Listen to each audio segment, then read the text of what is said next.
우리 함께 사도신경으로 신앙 고백드립니다. 전능하사 천지를 만드신 하나님 아버지를 내가 믿사오며 그 외아들 우리 주 예수 그리스도를 믿사오니 이는 성령으로 잉태하사 동정녀 마리아에게 나시고 본디오 빌라도에게 고난을 받으사 십자가에 못 박혀 죽으시고 장사한 지 사흘 만에 죽은 자 가운데서 다시 살아나시며 하늘에 오르사 전능하신 하나님 우편에 앉아 계시다가 저희로서 산 자와 죽은 자를 심판하러 오시리라. 성령을 믿사오며 거룩한 공예와 성도가 서로 교통하는 것과 죄를 사하여 주시는 것과 몸이 다시 사는 것과 영원히 사는 것을 믿사옵나이다. 아멘. 찬송가 486장 찬송 부릅니다. 486장입니다.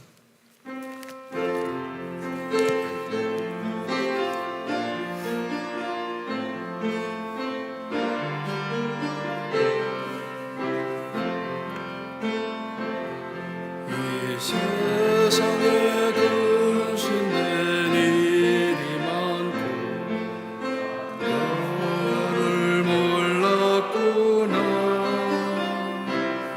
내 주 예수 나로라 부르시니 곧 평안히 쉬리로다. 주 예수의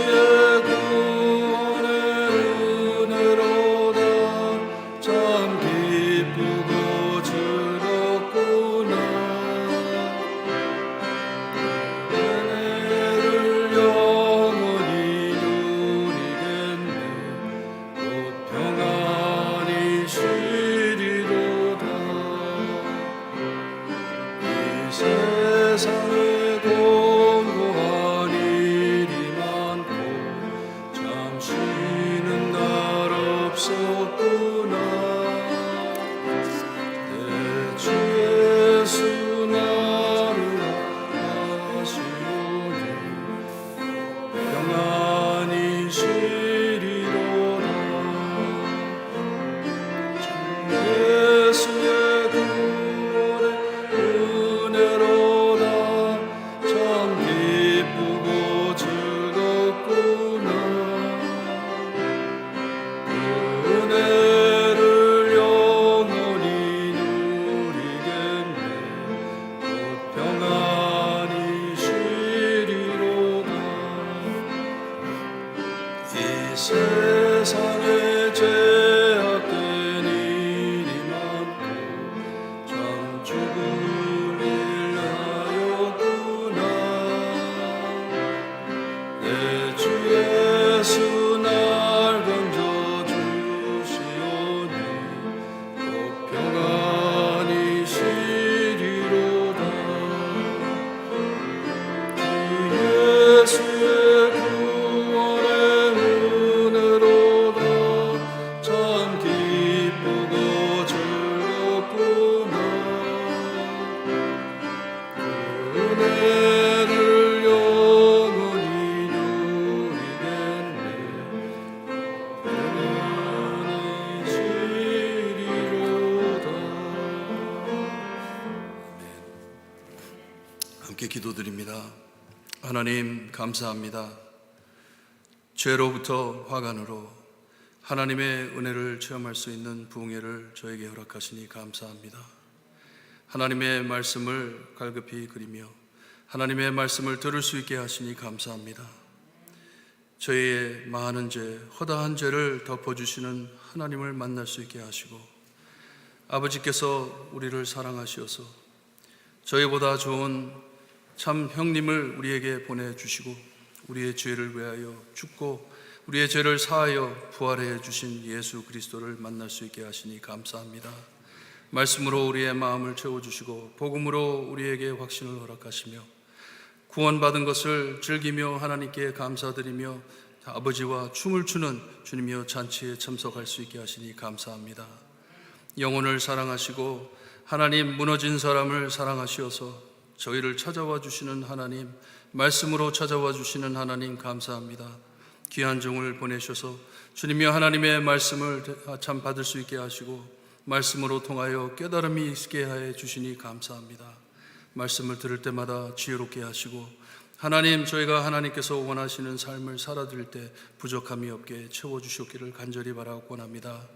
오늘 새벽에도 주님께서 저희를 불러주시고 귀한 목사님을 통하여 말씀 전해 주실 때 우리의 마음을 열고 하나님께서 주시는 귀한 은혜를 받고 변화되는 우리의 삶이 될 수 있게 해 주시기를 간절히 바라고 원합니다.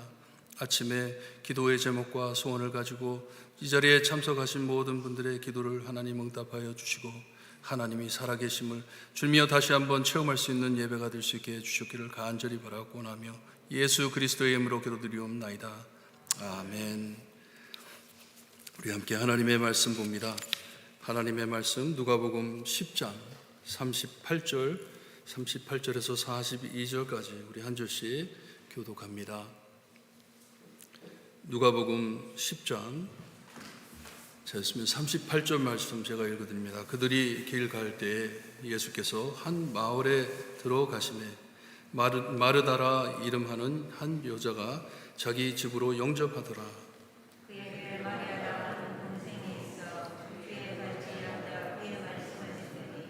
마르다는 준비하는 일이 많아 마음이 분주한지라 예수께 나아가 이르되 주여 내 동생이 나 혼자 일하게 두는 것을 생각하지 아니하시나이까.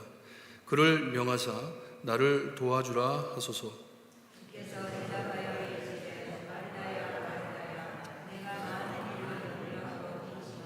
42절 함께 봅니다. 몇 가지만 하든지 혹은 한 가지만이라도 족하니라. 마리아는 좋은 것을 선택하시니. 아멘. 루이년 목사님 나오셔서 소망, 염려에서 평안으로 말씀 전하실 때 은혜 많이 받으시기를 바랍니다.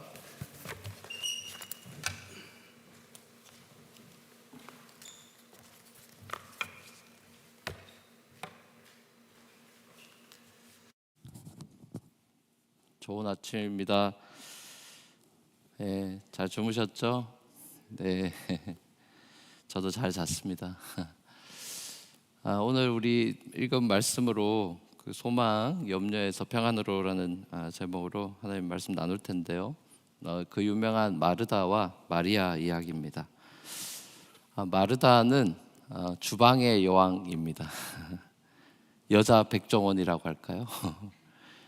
배고파하는 13명의 남정네를 잘 먹이려고 온갖 요리책을 며칠부터 뒤지고 유튜브 보고 국수가 너무 퍼지지 않도록, 너무 덜 익지 않도록, 적당하게 탱탱하게 잘 나오도록, 또 소스는 너무 짜지도 맵지도 않도록 온갖 신경을 썼고, 또 에피타이저, 디저트, 음식 다 꼼꼼하게, 또 꽃장식 예쁘게 테이블을 장식하고 싶었습니다. 다 깔맞춤을 해서 색깔별로 쫙 해서 예수님을 잘 대접하고 또 13명의 남정네들을 잘 먹이고 싶었습니다. 그래서 이 13명의 남정네들의 입에서 야, 역시 마르다야, 마르다 최고다, 이런 탄사가 터져나오기를 기대했습니다.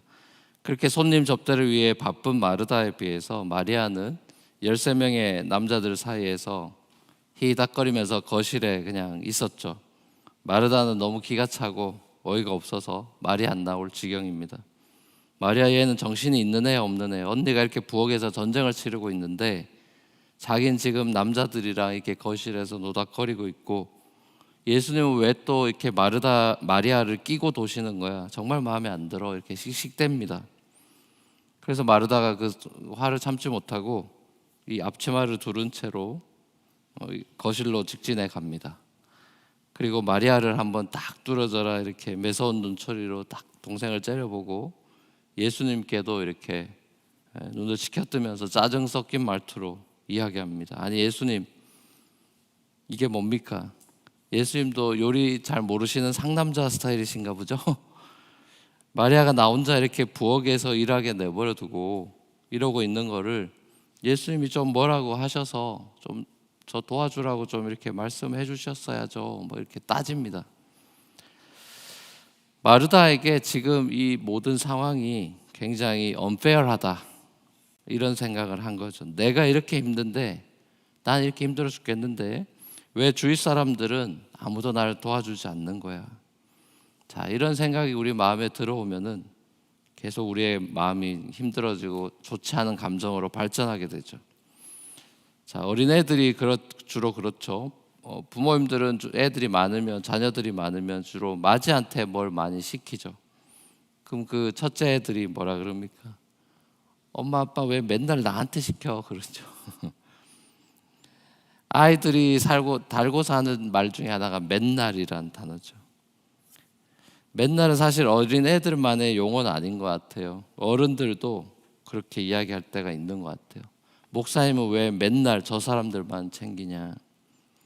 이 교회는 왜 맨날 바뀌냐? 혹은 이 교회는 왜 맨날 그대로냐? 왜 이 교회는 사랑이 없냐? 삶이 항상 내가 보기에 공평하게 페어하게 돌아갈 것이라고 기대하는 그런 바로 그 순간에 우리는 실망을 많이 맛보죠. 이 fairness, justice라고도 이야기하는 이것을 equality로 생각하는 사람 때문에 다 똑같이 하자라고 해서 독선적이고 무서운 사람이 됩니다. 다 똑같이 하자라는 논리가 굉장히 그럴듯해 보이지만 또 어른들이나 또 작은 애나 다 똑같은 사이즈의 성인 도시락을 같이 먹자 말하는 거랑 똑같은 거죠. 결국 이 마르다는 이 자기의, 자기중심성, 어제 마다들처럼 self-righteousness, self-centeredness, 여기에 마르다도 그 함정에 걸려 있습니다. 마르다는 자기가 이렇게 막 하나님 앞에 하소연을 하면 예수님이 그걸 귀담아 들으시고 얼른 마르다한테 아이고 마르다야, 우리가 너무 미안하다. 우리가 너무 너를 몰라줬구나, 무심했구나.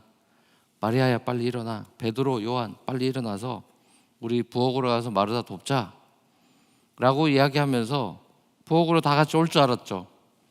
근데 마르다는 자신의 이 마음과 상황을 예수님께서 다 이해해 주셔서 자기 편이 되어 주실 거라 믿었죠. 자, 근데 예수님은 마르다의 기대를 보기 좋게 저버렸습니다.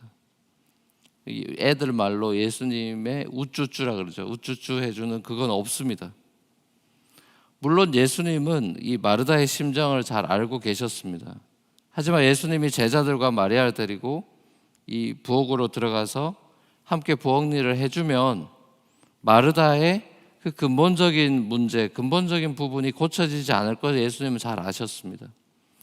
예수님 화가 난 이 마르다의 마음을 이해하고 공감해주는 그런 쿨한 남자 정도로 머무는 것으로 예수님은 만족하시지 않으시는 거죠. 예수님은 마르다를 구원하시고 싶은 겁니다. 그녀의 분노를 누그러뜨려주고 마르다가 원하는 거 다 들어주는 그런 걸 위해서 예수님이 이 땅에 오신 게 아니죠. 그것은 참 사랑도 아니죠.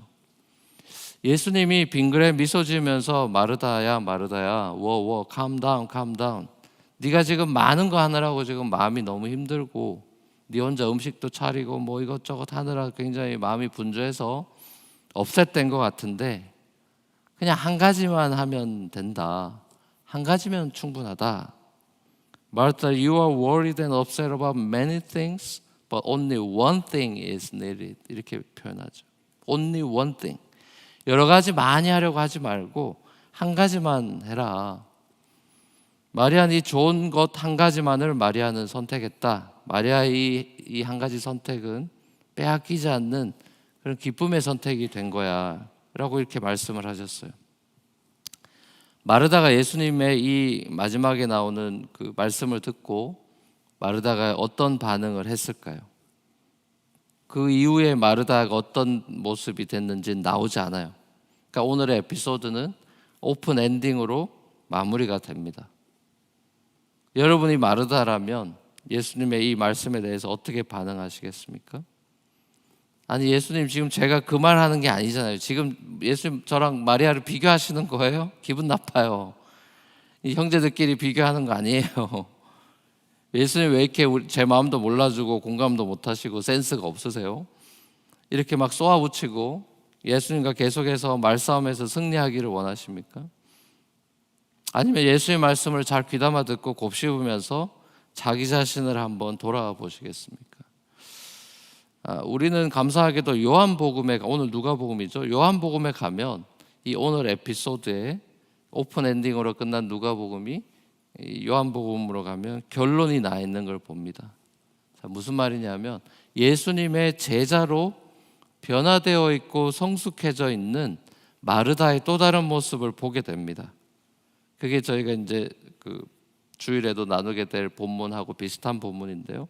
요한복음 12장에 보면은 그 유명한 예수님 발 앞에 향유 옥합을 깨뜨려 붓는 그 마리아의 모습이 나오죠. 자, 그때 마리아는 그때도 예수님 앞에 예배하죠. 그 향유 옥합 깨뜨리고 발 씻기고 하나님 예배하는. 자, 그때 보면 마리아도 여전히 마리아는 그때도 부엌에 있습니다. 근데 이제 흥미로운 사실은 마르다가 그때 당시에 거실로 막 또 쫓아와서 마리아랑 예수님께 왜 자기 부엌 일 또 안 도와주느냐고 따지지 않습니다. 마르다는 조용히 성숙한 모습으로 부엌 봉사를 감당하고 있는 것을 보는 것이죠. 자, 저는 오늘 우리에게 너무나 잘 알려진 이 마르다와 마리아의 짧은 시스터들끼리의 짧은 에피소드가 단순히 옛날 이스라엘 집에서 펼쳐졌던 그냥 하나의 그냥 단순한 사건이라면 성경에 기록될 이유가 없겠죠. 우리 이 이야기가 바로 어쩌면 우리들의, 저와 여러분의 이야기입니다. 가정에서든 회사에서든 교회에서든 수시로 벌어지는 일이죠. 가정이나 교회나 회사 같은 데 보면 다 마리아 스타일이 있고 마르다 스타일이 있지 않습니까? 일을 빨리빨리 잘하고 막 완벽주의적인 성향을 가지고 사람들을 진두지휘하면서 막 때론 닥달하면서 모든 것들을 다 깔끔하게 처리해야 되는 스타일의 사람이 있는가 하면 일처리가 굉장히 느리고 눈치도 없고 또 센스가 없고 딴 세상에 있는 사람처럼 느껴지는 그런 소위 몽상가 스타일의 사람들이 있죠. 어느 쪽이 뭐 좋은 성격이냐, 어느 쪽이 옳고 틀리냐, 이거는 말할 수 있는 부분 아니겠죠. 왜냐하면 우린 전부 다 하나님이 다르게 지으셨으니까요. 하나님 우리를 그렇게 다르게 창조하셨습니다. 모든 은사, 성격, 기질 다 다르죠. 한 집안에도 다르죠. 저도 딸셋도 다 너무 달라요. 다 그 나름대로의 장점과 약점을 가지고 있고 또 강점과 시험에 빠지기 쉬운 부분을 저와 여러분이 다 가지고 있죠. 다만 예수님 말씀처럼 내 눈에 있는 들보는 잘 안 보이고 남의 눈에 있는 티끌은 막 들보보다 훨씬 더 크게 보일 뿐이죠. 부부간의 다툼도 다 그래서 생기는 거 아니겠습니까? 부부가 마르다와 마리아처럼 너무 다르기 때문에 작은 일에도 서로 부딪혀서 쉽게 짜증을 내거나 이해할 수 없다는 뜻으로 막 고개를 절레절레 흔들기도 합니다. 예수님께서 마르다를 대하실 때 우리가 눈여겨볼 거는 예수님의 마르다를 향한 이 책망은 사실 리뷰킹하는 어떤 책망이라기보다는 애정어린 어떤 충고고 이 마르다가 관점을 전환했으면 하는 바람이 있다는 걸 알 수 있습니다. 마르다는 사실 그 상황만 집중했던 것이지 그리고 자기의 생각이 맞고 다른 모든 사람들이 자기 생각대로 다 따라야 이게 모든 게 원활하게 돌아간다. 직성이 풀리는 그런 스타일이었지만 예수님은 마르다가 놓치고 있는 약점을 지적하면서 이 마르다를 부드럽게 제정신으로 사실 돌려놨죠. 예수님은 마르다에게 너도 마리아처럼 좀 해봐라고 사실 말하고 있는 건 아니라고 생각해요. 예수님은 마리아와 마르다를 비교하면서 언니가 동생보다 못하네 라는 그런 말투로 비아냥거리고 있는 것도 아닙니다. 마르다의 자존심을 무너뜨리려고 하시는 것도 아니죠. 다만 예수님은 부드러운 모습으로 삶의 어떤 우선순위에 대한 부분들, 저는 그것을 교훈해 주고 있다고 생각합니다. 많은 일을 잘하는 것보다 중요한 것은 예배다. 많은 섬김보다 중요한 것이 예배다.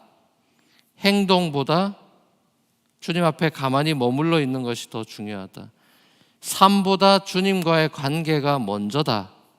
라는 이 아주 중요한 우리 신앙생활의 원리를 가르쳐 주십니다. 예수님은 마리아가 마르다보다 얘가 더 좋은 성격을 타고난 거야. 혹은 얘가 더 신앙이 좋은 애구나. 라는 그런 비교의 말씀을 하신 것이 아니라 지금 이 순간에 마리아가 뭘 해야 되는지, 뭐가 더 중요한 것인지 그것을 마리아는 캐치하고 알았다라는 것을 말씀하고 있어요. 자, 근데 흥미로운 사실은 마르다만 열심히 주방에서 섬김을 하고 있는 게 아니라 이 마리아도 사실 섬김을 하고 있다라는 사실이죠. 왜냐? 봉사만 섬김이 아니라 예배도 섬김이죠. 그래서 우리가 예배를 worship service라 그러잖아요. 하나님을 예배하는 것이 최고의 섬김이죠. 주방에서 섬기는 것만 섬김이 아니라 우리가 예배를 하나님께 드리는 것이 worship service예요. 마리아가 정말 아무런 섬김을 하지 않았다고 생각하십니까? 저는 그렇게 생각하지 않아요. 예수님이 오시면 겉옷을 받아서 걸어드렸을 테고요. 13명의 남자들이 와서 손과 발을 씻고 먹을 준비하도록 대야도 준비했을 테고요. 물과 포도주도 대접했을 거고요. 분명히 그러한 접대와 그런 것들을 당연히 했을 겁니다. 예수님이 거실에서 이런저런 농담을 주고받다가 다를 때처럼 천국 복음에 대해서 많은 비유를 가르치셨겠죠. 예수님이 워낙 비유 같은 게 탁월하시고 또 말씀도 너무 재밌게 하시니까 아마 거기 푹 빠져들어서 마리아는 시간 줄 모르고 그 말씀을 들었을 겁니다. 예수님을 더 좋아하고 사랑하게 됐겠죠. 그래서 그냥 말로 그 말씀을 듣는 동안에 세상이 멈춰버렸습니다. 다 잊어버렸어요. 부엌에서 어떤 일이 벌어지고 있는지, 지금 이스라엘의 정치가 어떻게 돌아가고 있는지, 그 예수님 발 앞에 있는 순간에 모든 게 다 잊혀졌습니다. 예수님께서 자주 매일같이 자기 집을 방문하는 것이 아니었기 때문에 더더군다나 그렇죠. 이런 기회가 언제 또 올지 몰랐기 때문에 마리아는 말씀을 잘 듣고 싶었고 그 순간을 포기할 수 없었던 것이죠. 마리아가 예수님 발 앞에서 귀를 쫑긋하게 세우고 집중하면서 예수의 말씀을 정말 온 마음으로 진심으로 들었던 것 같습니다. 사실 저와 여러분들 가운데서도 마리아 스타일이 있고 마르다 스타일이 있을 겁니다. 일과 예배의 그 충돌이, 사역과 예배의 충돌이 교회 안에서도 자주 일어납니다. 교회 주방에서는 언제나 남자들이 다 알지 못하는 신경전이 펼쳐질 때도 있죠.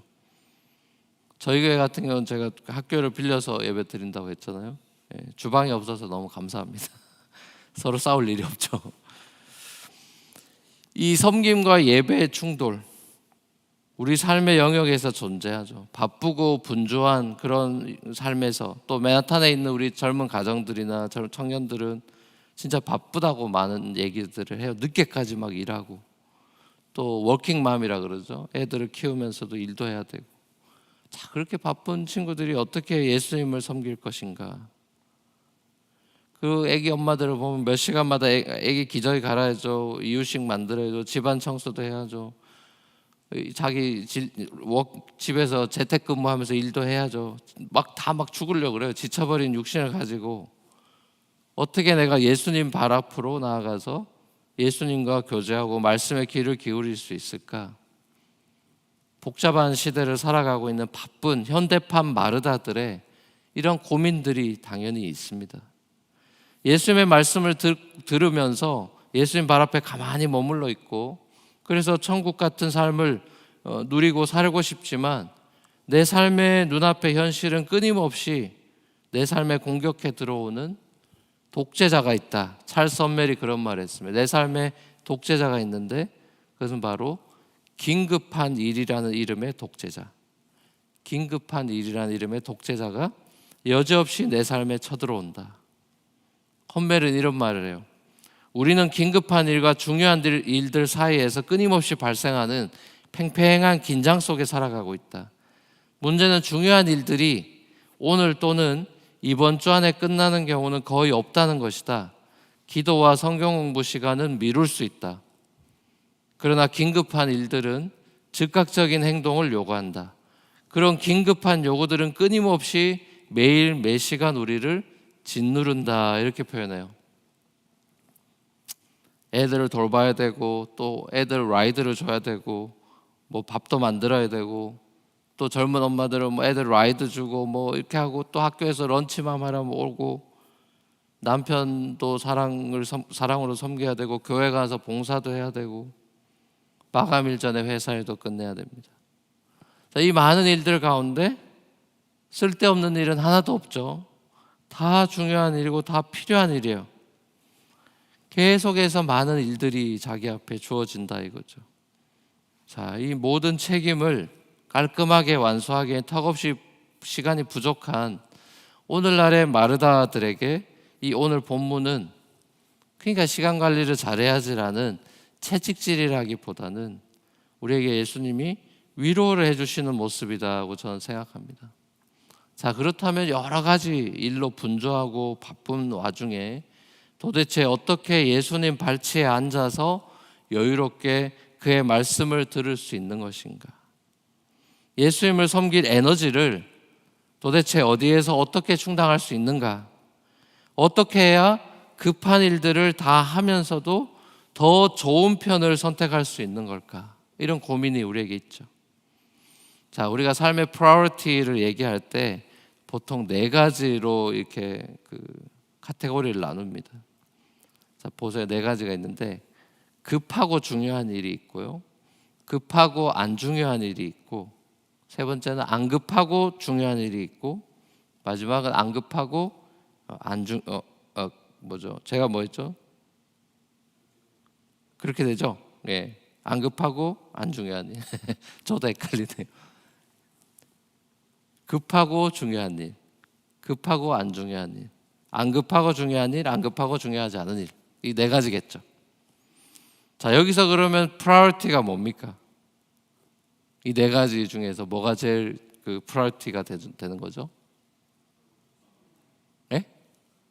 그렇죠. 너무 당연한 거 아니겠습니까? 그죠? 급하고 중요한 일이 최고의 프라이어티가 돼야 되겠죠.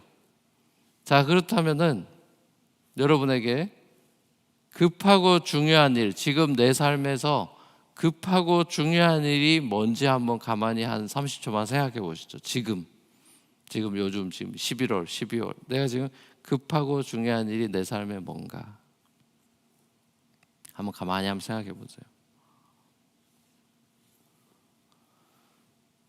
자, 급하고 중요한 일이 생각이 났습니까? 자, 보십시오. 그러면은 급하고 중요한 일을 제가 한번 생각해 보시라고 할 때 주님과의 교제를 떠올리신 분은 마음으로 손을 드십시오. 주님과의 교제. 주님과 교제하는 것이 그게 뭐 큐티가 됐던 말씀 묵상이 됐던 뭐가 됐던 주님과 교제하는 것이 사람들은 급한 일이라고 잘 생각하지 않죠. 근데 저는 거기에 함정이 있다고 보는 거예요. 주님과 교제하는 것이 급한 일은 아니다라고 생각하기 때문에 우선순위에서 밀리는 것이에요. 사람은 급한 일을 먼저 하게 돼 있습니다. 주님과의 교제가 급하지 않다고 생각하고 있기 때문에 이미 우리는 미루는 것입니다. 주님과의 교제가 긴급한 urgent한 것이죠. 왜요? 예수님이 말씀하셨습니다. 내가 도적같이 올 거다. 도적이 예고하고 오지 않죠. 주님이 도적같이 올 거다. 그게 뭐라고 말씀하십니까? 항상 기도하고 깨어 있어라. 항상. 우선순위가 열처녀들에게는 있었죠. 결혼식을 앞둔 신부에게 우선순위가 뭡니까? 삶이 바쁘지만 결혼식을 앞둔 신부에게 우선순위는 뭐죠? 결혼식 준비하는 것이죠. 일 때려치고 결혼식 준비하지 않죠. 자기 일도 다 하고 다 모든 걸 하지만 프라이어티는 결혼식 준비죠. 마찬가지로 성도들의 삶은 언제나 다시 오실 우리 신랑 되신 예수님과의 결혼식을 준비하고 있는 사람들이죠. 하나님은 우리에게 너 시간 좀 나고 덜 바쁠 때 기도해라. 새벽기도 다녀라. 좀 덜 바쁠 때 교회 봉사해라. 좀 덜 바쁠 때 성경 읽어라. 그런 얘기는 성경에 1절 없습니다. 항상 기도해라. 항상 깨어있어라. 주야로 묵상해라. 우리의 얼전 메시지라니까요. 여러분 보십시오. 성경을 읽어보면 성경에 일 열심히 해서 성공하라는 말씀이 있습니까? 돈 많이 벌으라는 말씀이 있던가요? 제가 적어도 성경을 쭉 읽어보면 계속 성경이 주는 메시지는 심플하죠.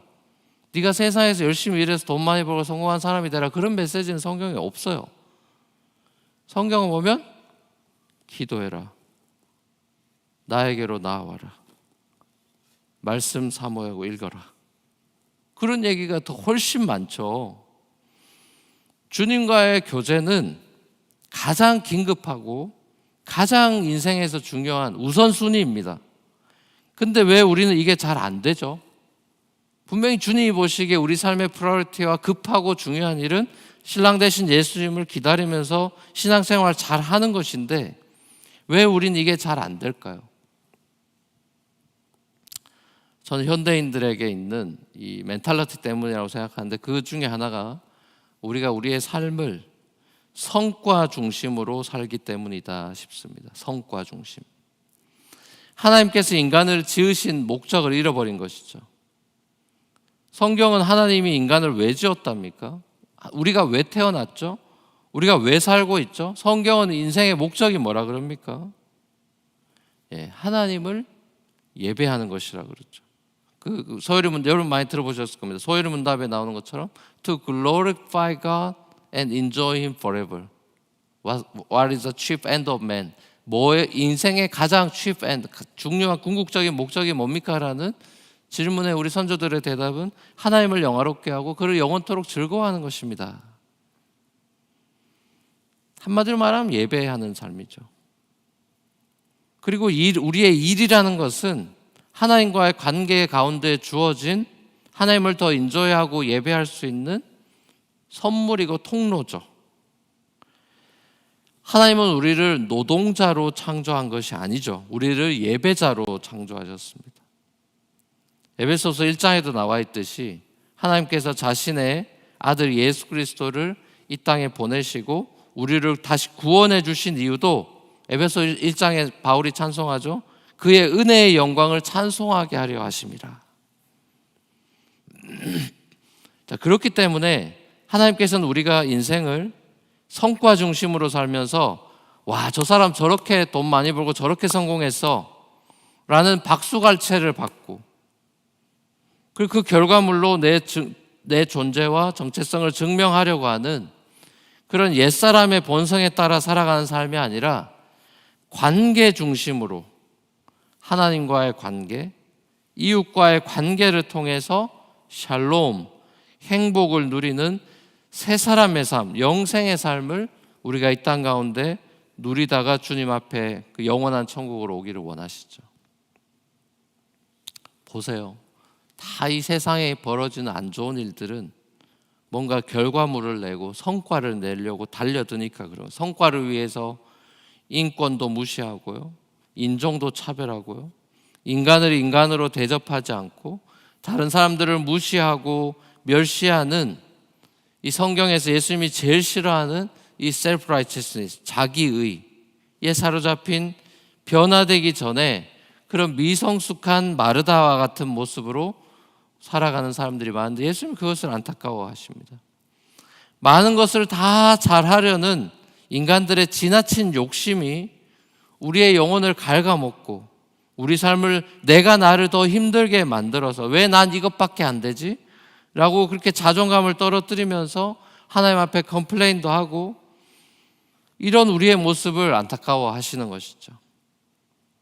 하나님께서는 저와 여러분들을 통해서 무언가 이득을 보고 우리를 막 이렇게 앵벌이 시켜가지고 하나님 본인의 영광과 그 스테이러스를 업그레이드 시켜서 영광을 업그레이드 시키길 원하시는 분이 전혀 아니죠. 업그레이드 시킬 영광이 없죠. 하나님은 하나님의 영광을 위해서 우리가 사실은 필요가 없죠. 하나님은 어떤 목적과 성과를 내기 위해서 저와 여러분들을 종교적으로 이용해 먹지 않습니다. 그건 수리남에 나오는 나쁜 그 목사 같은 사람이겠죠. 여러분을 사랑하셔서 여러분에게 기회를 주시고 여러분에게 은혜를 주시고 여러분과 그저 인격적인 관계를 맺기 원하시죠. 그게 요한복음 15장에 나오는 유명한 비유죠. 내 안에 거해라. 나는 포도나무고 너희는 가지니까 내가 네 안에 네가 내 안에 있으면 많은 열매를 그냥 몸부림치지 않아도 맺을 거야. 가지가 몸부림쳐서 열매를 맺는 게 아니죠. 나무가 있으면 그냥 열매를 맺는 것입니다.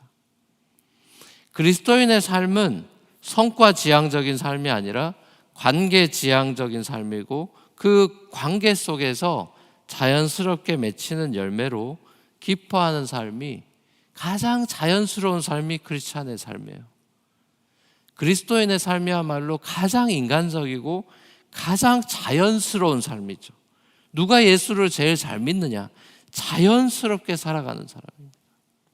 교회에서의 모습과 교회 바깥에서의 모습이 다르지 않은 사람이에요. 열매는 우리의 노력이 아니라 주님의 은혜의 선물로 주어지는 거죠. 우리가 다른 어떤 것이라도 주님과의 친밀한 관계보다 우선순위에 둘 때, 그것은 마치 말과 수레가 있다면 이 말이 수레를 끌어야 되는데 수레가 말을 끌게 하는 것이죠. 일이 관계보다 앞서 있으면 일이 사람을 막 이리저리 끌고 다니죠. 이 일이 나의 주인이 되고 나는 그의 종이 되고 말 것입니다. 나는 결국 그 일을 예배하게 되고 말 것입니다. 우리가 먼저 예수님 발 앞에 엎드려서 그의 음성을 들을 때 우리는 감당해야 될 중요한 일들과 또 급한 일들 사이에서 이 균형 감각을 되찾고 무거운 짐들을 지고 갈 에너지를 예수님에게서 공급받죠. 사랑은 모든 것을 참고 모든 것을 견디게 하기 때문이죠. 여러분 한번 생각해 보십시오. 여러분이 주님과의 친밀한 관계 속에서 그 어떤 사람들보다도 주님과 더 친밀한 관계 속에 있을 때, 주님과 인격적인 사랑에 빠져 있던 때를 돌이켜 보십시오. 해야 할 일들이 줄어진 것도 아니고요, 교회 사역이 줄어진 것도 아니고, 가정 형편이 달라진 게 하나도 없지만 주님과의 교제가 기쁨에 빠져 있을 때 모든 사역들을 기쁨으로 감당했던 그런 때가 있지 않나요? 성가대도 하고 교회 막 순장도 하고 또 이런 것들을 막 여러 주방 봉사도 하고 하면서 여러 가지 교회 사역에 참여했지만 늘 기쁨이 넘치던 시간들도 있죠. 근데 어떤 날은 그런 많은 사역들하고 집으로 갈 때 힘들다, 지친다. 사람들이 내가 이렇게 열심히 교회에 봉사하는데 안 알아주는 것 같아. 그래서 어떤 분들은 마음이 섭섭해지고 그래서 막 사역을 쉬겠다, 내려놓겠다, 그런 마음을 먹기도 합니다. 근데 우리 청년들도 그런 경우들이 많아요. 너무 힘들다, 지친다, 순원들이 너무 애를 먹인다, 연락도 안 된다, 교회 잘 안 나온다, 전화도 안 받는다, 카톡 분명히 이름 지어졌는데 앤서가 없다. 그래서 막 번아웃 된다, 이런 얘기들을 많이 해요. 진정한 문제는 사역을 쉬면 기쁨과 여유가 생겨나야 될 텐데, 쉬는 것, 휴식을 취하는 것이 재충전이 되면 좋은데 오히려 신앙생활이 더 게을러져서 막 예배를 빠진다거나 또 사역에 그냥 관심이 없어진다거나 뭐 그런 잘못된 경우들도 있는 것 같습니다.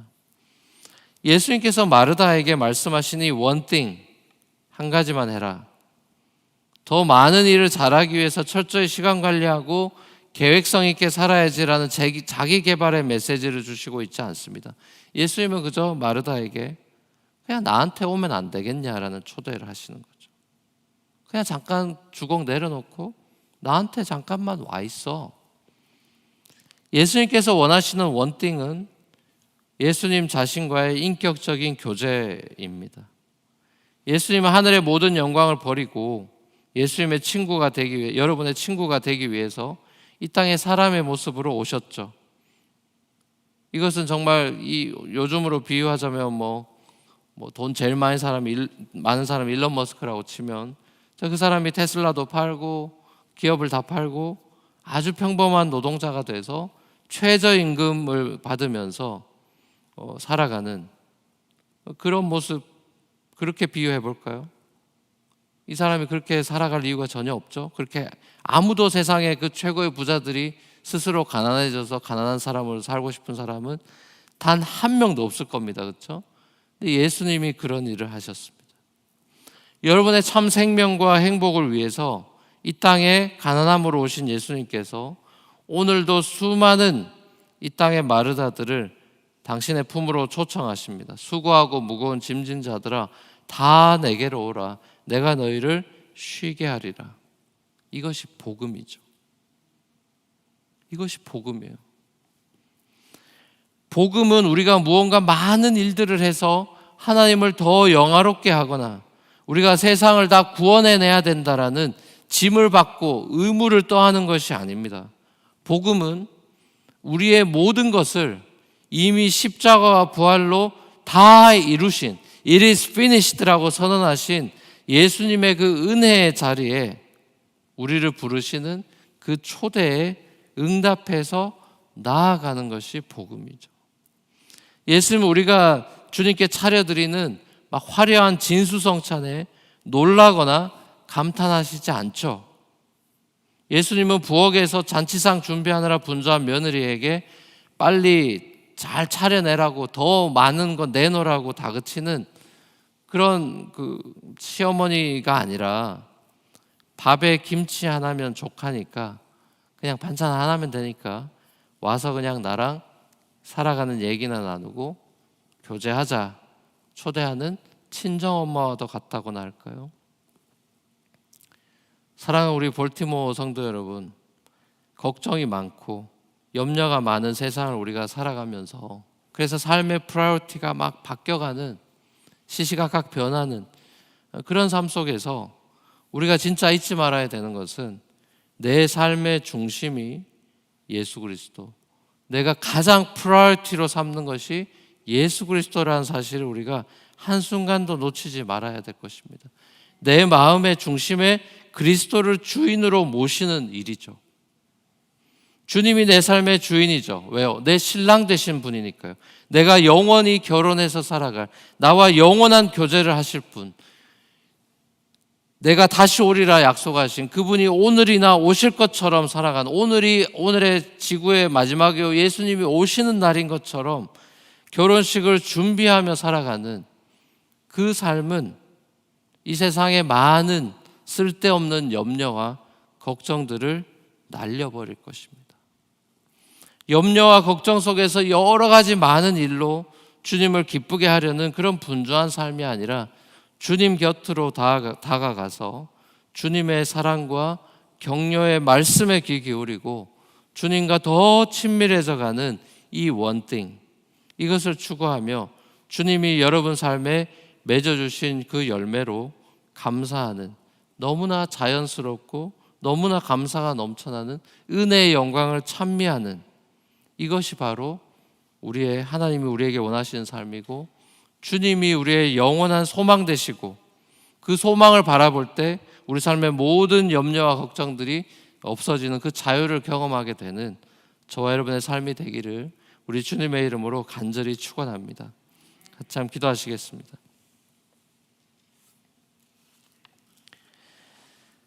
사랑과 은혜가 풍성하신 주 하나님, 우리가 참 시시각각 변하는 세상 속에서 우리가 참 마음이 급해지고 조급해지고 분주해지고 이것도 저것도 해야 될 게 많은 것으로 프레셔가 있고 염려와 걱정이 많은 삶을 우리가 살 때가 있고 미래에 대한 불안감을 가지고 살아갈 때도 많이 있습니다.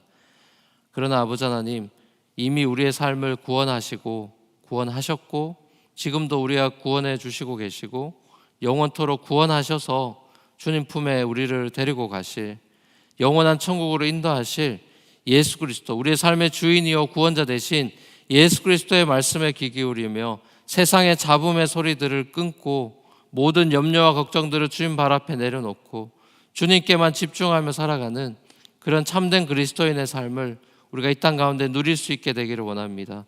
진정한 삶의 프라이어티가 변화되기를 원합니다. 신랑 되신 예수님을 기다리고 준비하는 기름 준비된 그런 슬기로운 다섯 처녀가 되기를 원합니다. 아버지 하나님, 우리의 삶의 주인으로 다스려 주시고 참 주님만을 소망하며 살아가는 우리의 삶이 될 수 있도록 인도하여 주시옵소서.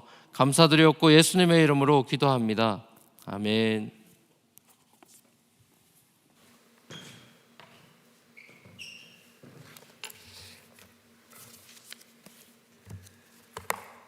말씀 감사합니다. 우리 함께 찬송가 305장 찬송 부르실 때 내 삶에 정말 급하고 중요한 예수님과의 관계, 이 관계를 내가 지금 어떻게 생각하고 있는지, 어떻게 지내고 있는지 묵상하시면서 상 105장 찬송 부릅니다.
주기도문으로 예배를 마치고 자유롭게 기도하시고 돌아가시길 바랍니다. 주기도문으로 예배를 마칩니다. 하늘에 계신 우리 아버지, 이름이 거룩히 여김을 받으시오며 나라의 임하옵시며 뜻이 하늘에서 이루어진 것 같이 땅에서도 이루어지리다. 오늘날 우리에게 일용할 양식을 주옵시고 우리가 우리에게 죄진 자를 사하여 준 것 같이 우리 죄를 사하여 주옵시고 우리를 시험에 들게 하지 마옵시고 다만 악에서 구하옵소서. 대개 나라와 권세와 영광이 아버지께 영원히 있사옵나이다. 아멘.